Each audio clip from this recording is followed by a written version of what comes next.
Assalamualaikum warahmatullahi wabarakatuh. Saya Muhammad Amirul Aiman bin Osman dan rakan-rakan akan membentangkan tajuk Semangat Tamadun Islam kepada Dunia dalam berbagai bidang. Jadi kita pergi kepada bahagian pengenalan terlebih dahulu. Jadi semasa peringkat perkembangan tamadun Islam, tampuk pemerintahan seringkali berubah-ubah. Jadi tamadun ini bermula semasa zaman Nabi Muhammad SAW, iaitu sejurus setelah turunnya wahyu yang pertama.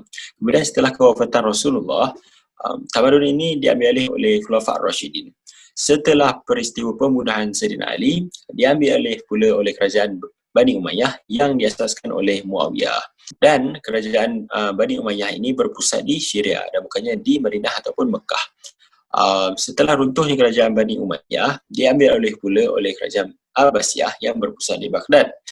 Pencapaian terbesar bagi kerajaan Abbasiyah ialah penubuhan Baitul Hikmah semasa zaman Harun Ar-Rashid sebagai pusat perkembangan ilmu.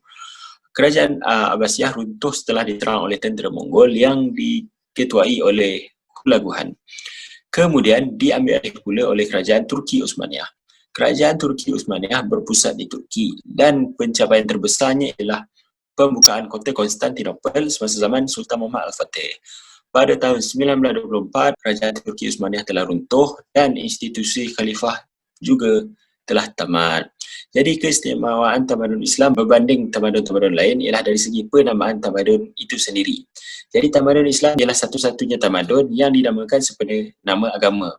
Tamadun-tamadun lain jika dilihat telah dinamakan bersempena nama bangsa ataupun tempat berdirinya tamadun tersebut. Jadi saya serahkan kepada pembentang seterusnya. Assalamualaikum warahmatullahi wabarakatuh. Terima kasih kepada saudara Amir Aiman. Sekarang saya, Aminah Sahak, akan membentangkan sumbangan dalam bidang politik.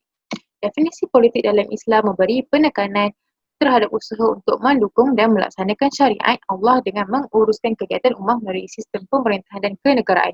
Secara dasarnya, Al-Quran terkandung nilai-nilai politik yang harus dititikberatkan oleh pemimpin Islam dalam tampuk kepimpinan seperti musyawarah, keadilan, kebebasan dan persamaan. Seorang pemimpin yang baik adalah yang sentiasa menjadikan Al-Quran dan Sunnah sebagai panduan dalam menzahirkan pemerintahan yang adil dan seksama. Hal ini dimungkinkan kerana Rasulullah SAW merupakan contoh pemimpin politik yang baik. Kita dapat lihat pada zaman pemerintahan Rasulullah SAW, keunggulan kota Islam Madinah merupakan hasil sebuah perjuangan yang berlandaskan perjuangan Rasulullah SAW dan para sahabat. Perjuangan tersebut merupakan usaha murni dalam melahirkan masyarakat yang merealisasikan erti kehambaan dan menzahirkan peranan khalifah. Budaya persaudaraan antara Muhajirin dan Ansar dalam peristiwa pembukaan kota Madinah merupakan contoh jalinan pertautan yang kekal. Selain itu, pembinaan masjid juga merupakan lambang pembangunan politik yang berakhlak dan beradab. Usaha Rasulullah SAW mendirikan masjid di Quba dan peristiwa hijrah ke Madinah yang menyaksikan penubuhan Masjid An-Nabawi. Masjid memainkan peranan amat penting dari segi merangka dasar, menyusun program melaksanakan projek yang ditujukan kepada golongan Muslim terutamanya.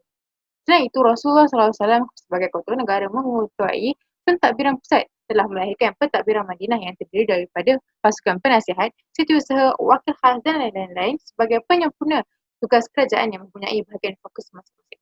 Kredibiliti Rasulullah SAW sebagai pemimpin politik amat disanjung dan mendapat perhatian daripada dunia, terutama kemunculan Madinah sebagai kuasa politik dunia. Sudah terbukti sumbangan tamadun Islam dari zaman Rasulullah SAW terhadap bidang politik amat nyata dan jelas.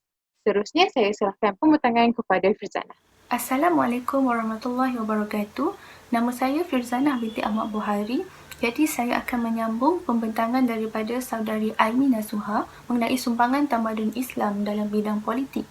Selepas kewafatan Rasulullah, sumbangan tamadun Islam dalam bidang politik dapat dilihat pada zaman pemerintahan Khulafa' Al-Rashidin. Tugas utama yang dilakukan oleh mereka adalah meneruskan kepimpinan ummah dan pemerintahan kerajaan Islam Madinah. Pemimpin yang pertama ialah Sayyidina Abu Bakar. Beliau telah menubuhkan Daulah Islamiyah di bumi Arab.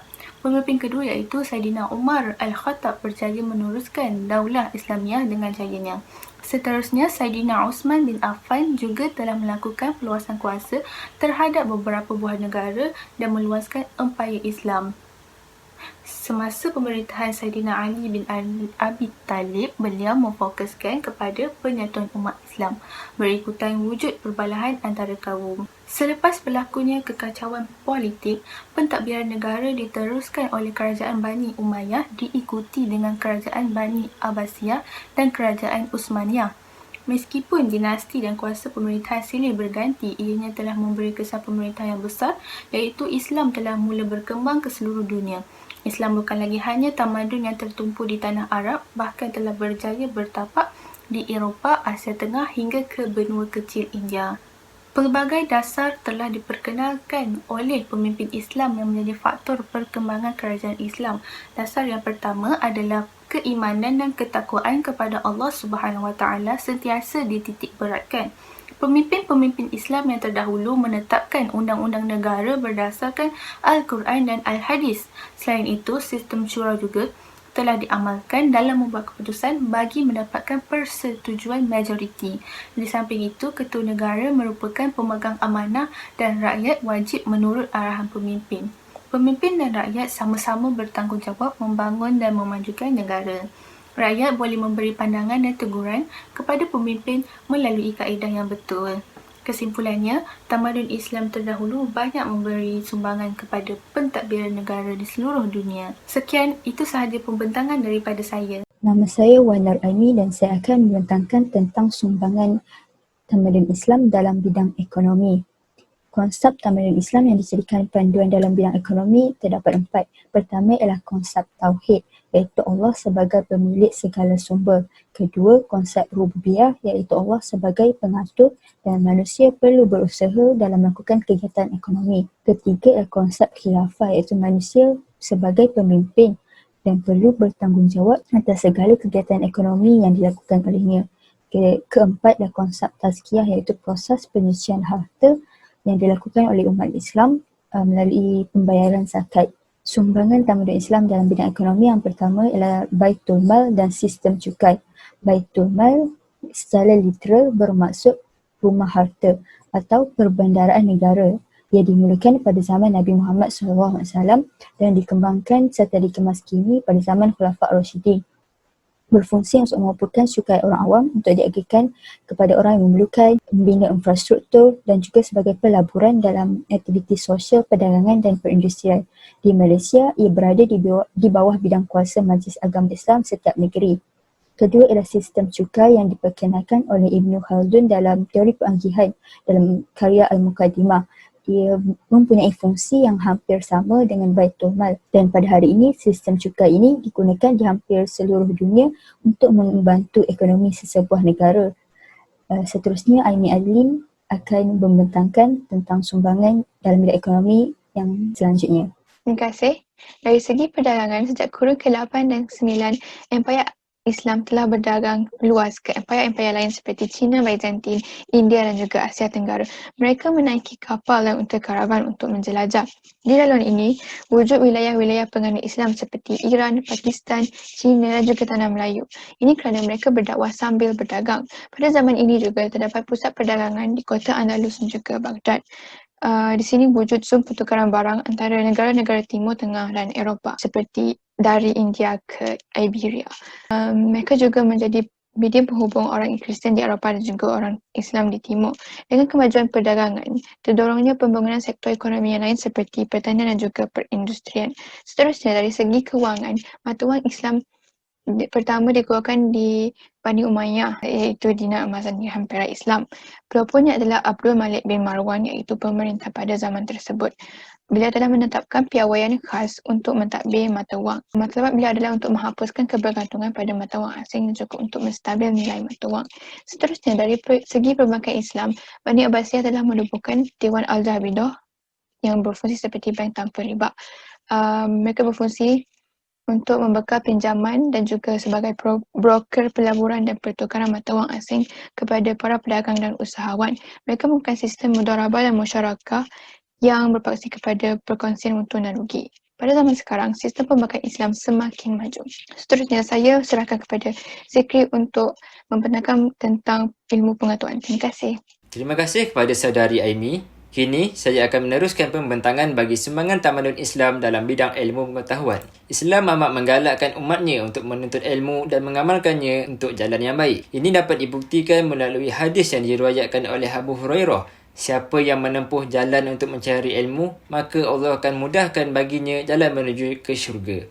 Terdapat dua bahagian yang akan kami bentangkan bagi bidang ilmu pengetahuan. iaitu yang pertama, pembangunan infrastruktur dan yang kedua ialah bidang ilmu. Antara pembangunan dan infrastruktur yang banyak memberi impak kepada bidang ilmu ialah Baitul Hikmah. Baitul Hikmah ialah perpustakaan dan institusi ilmu paling agung di era Abbasiyah. Baitul Hikmah ditubuhkan oleh Khalifah Harun al-Rashid sebagai perpustakaan bagi mengumpulkan semua karya agung yang diperoleh daripada bapa dan datuk baginda. Baitul Hikmah kemudian berubah menjadi Akademi Pengajian Awam pada masa pemerintahan Al-Ma'mun, anak kepada Khalifah Harun al-Rashid. Pada zaman pemerintahan Al-Mansur, beliau menjadikan Baitul Hikmah sebagai perpustakaan peribadi bagi menempatkan buku-buku yang sukar untuk dijumpai dan koleksi puisi dalam bahasa Arab dan Parsi. Baitul Hikmah merangkumi biro penterjemahan, perpustakaan, tempat penyimpanan buku dan akademi untuk para sarjana dari seluruh dunia. Pembangunan yang kedua ialah pembangunan pusat pengajian. Pusat pengajian digunakan sebagai pusat penyebaran ilmu pengetahuan. Hampir setiap bandaraya utama memiliki institusi pengajian tinggi seperti Universiti Al-Qarawiyyin di Fes dan Universiti Al-Azhar di Kahirah. Institusi pendidikan tinggi pertama di Eropah telah diasaskan di Al-Andalus oleh umat Islam iaitu Universiti Cordoba pada kurun ke-10. Universiti-universiti di kawasan luar kekuasaan Islam hanya ditubuhkan 2 kurun selepas Universiti Cordoba ditubuhkan. Sekian sahaja daripada saya. Saya serahkan kepada saudari Atikah untuk pembentangan bahagian yang kedua. Terima kasih saudara Zikri Adnan. Sekarang saya akan meneruskan bahagian kedua sumbangan tamadun Islam kepada dunia dalam bidang ilmu pengetahuan iaitu dalam aspek disiplin ilmu. Disiplin ilmu yang pertama, perubatan. Ibn Sina atau nama baratnya Avicenna tidak asing lagi dalam bidang perubatan. Beliau merupakan salah seorang ilmuwan Islam yang telah berjaya mengubah bidang perubatan dunia. Antara pencapaian terbesar beliau ialah berjaya merawat penyakit misteri Raja Bukhara dan penyakit kolik Raja Hamadan. Beliau telah memperkenalkan ilmu psikologi dan menemukan perubatan psikologi yang kini dikenali sebagai psychosomatic medicine. Antara karya teragung beliau adalah Al-Qanun fit Tibb. Buku ini telah digunakan sebagai buku teks perubatan bukan sahaja di Empire Islam, malah juga di Eropah. Buku tersebut juga masih digunakan oleh para pelajar perubatan sebagai sumber rujukan di seluruh dunia. Bidang ilmu seterusnya, falsafah. Tokoh ilmuwan yang terkenal ialah Al-Biruni. Semasa beliau melancong ke India, beliau telah menghasilkan satu bidang ilmu yang mengkaji tentang India dinamakan Indologi. Beliau menulis tentang masyarakat India dan kebudayaan Hindu yang diamalkan oleh mereka. Beliau juga telah mencipta kaedah penggunaan angka-angka India bagi mencari ukuran bumi menggunakan kiraan matematik. Beliau telah menegaskan bahawa bumi berbentuk bulat. Selain itu, beliau juga berjaya menghasilkan peta yang menunjukkan kedudukan ibu-ibu negara di dunia. Bidang ilmu yang terakhir iaitu ilmu optik. Tokoh ilmu yang terkenal ialah Ibn Haytham. Beliau dikenali sebagai bapa optik menerusi karya terulungnya Kitab Al-Manazir. Beliau telah mengkaji struktur mata serta menamakan beberapa bahagian di organ mata. Beliau juga merupakan ilmuwan yang pertama membahaskan bahawa penglihatan terjadi di otak dibandingkan di mata. Beliau juga telah berjaya menemukan konsep pembiasan hasil kajian beliau melalui medium yang telus seperti air dan udara. Selain itu, beliau juga telah memberikan idea asas kepada penghasilan teori kanta pembesar yang telah dibangunkan di Itali 3 abad selepas beliau menemukan teori tersebut.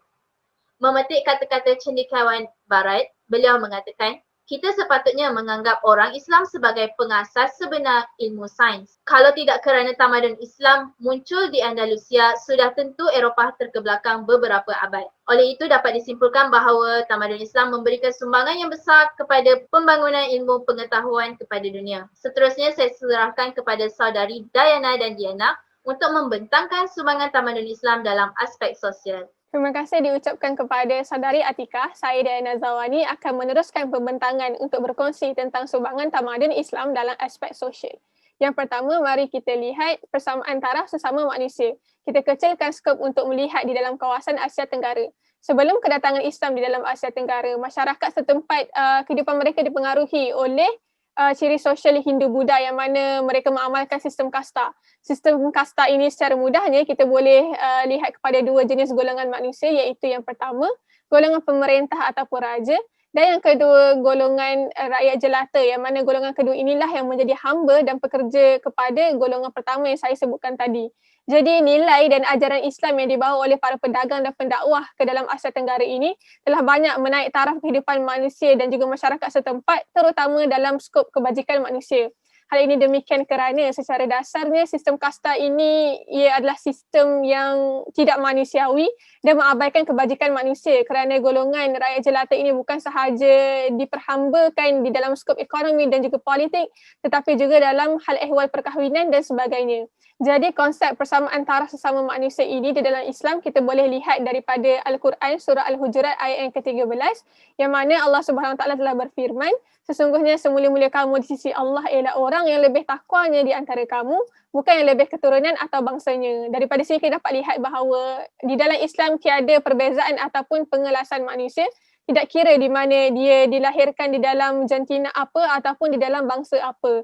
Dan ini membuktikan bahawa sistem kasta itu tidak relevan dan berjaya dihapuskan melalui nilai dan ajaran Islam itu sendiri, yang mana faktor inilah yang telah menyumbang kepada pembentukan institusi kemasyarakatan yang seterusnya seperti masjid, sekolah, pusat zakat dan sebagainya. Jadi saya serahkan pembentangan kepada saudari Diana Natasha untuk berkongsi sumbangan tamadun Islam yang kedua di dalam aspek sosial. Silakan. Terima kasih saudari Dayana Zawani. Sekarang saya akan meneruskan pembentangan ini dengan menjelaskan tentang sumbangan kedua tamadun Islam dalam aspek sosial. Sumbangan kedua ialah dengan memperkenalkan budaya yang mementingkan hubungan sesama manusia. Sebelum adanya tamadun Islam, terdapat masyarakat yang saling menindas dan menganiaya antara satu sama lain. Sebagai contoh, dalam masyarakat Rom, kehidupan kaum isteri adalah perlu diabdikan kepada suami mereka sehingga kan sekiranya suami mereka meninggal dunia, mereka harus dibakar secara hidup-hidup. Selain daripada itu, masyarakat Arab Jahiliyah juga yang memang sudah terkenal dengan budaya yang tidak berperi kemanusiaan, mereka meletakkan nilai isteri mereka sama seperti barang dagangan yang boleh ditukar ganti sesama mereka. Selain itu, jika mereka mempunyai anak perempuan, bayi tersebut akan ditanam hidup-hidup kerana mereka dianggap sebagai membawa musibah dan menjatuhkan maruah keluarga. Namun begitu, semua tradisi dan budaya ini dihapuskan setelah datangnya agama Islam dan tamadun Islam. Agama Islam mendidik supaya manusia ini saling menghormati dan menjaga antara satu sama lain, tidak mengira bangsa dan agama. Ibu bapa perlu memikul tanggungjawab mendidik dan membentuk anak-anak mereka supaya menjadi insan yang berakhlak mulia. Islam juga menegaskan bahawa tiada satu golongan pun mempunyai hak untuk menindas golongan yang lain, baik ibu bapa terhadap anak-anak, suami terhadap isteri maupun pemimpin terhadap rakyatnya. Mereka dipertanggungjawabkan untuk menjaga dan mendidik setiap golongan yang berada di bawah jagaan dan tanggungjawab mereka. Rasulullah SAW bersabda, sesiapa yang ingin dimudahkan oleh Allah rezekinya atau dipanjangkan oleh Allah umurnya, maka hendaklah dia menghubungkan silaturahim, iaitu hubungan kasih sayang. Hadis riwayat Bukhari. Sekian sahaja daripada saya. Sekarang saya menjemput saudara Dia Yudin untuk memberikan kesimpulan bagi pembentangan kami pada hari ini. Terima kasih.